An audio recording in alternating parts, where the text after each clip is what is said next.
Maskan obunachilarimizga 3 xonali chotki dom topib qo'ydim. Farg'ona shahar tantanani oldida.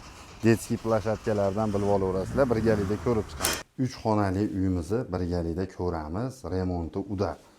Yotoqxonani ko'rsating, bolalar yotoqxonasi hamda hojatxona bilan hammomni ko'rsating, 100% kafel urilgan. Hojatxonasini ham ko'rsatingda hamma jihozi qoladi. Kattalar yotoqxonasini ko'rsating. Hamda mehmonxonasi. Mehmonxonasi vashe chiroyli udar qilib qo'yishibdi, balkonini ham qo'shib. Eng asosiysi kelinlarga zarur narsa oshxonasiga. Oshxona mebellari shunday qoladi. Xolodilnik, gazlari hamma yo'q qoladi.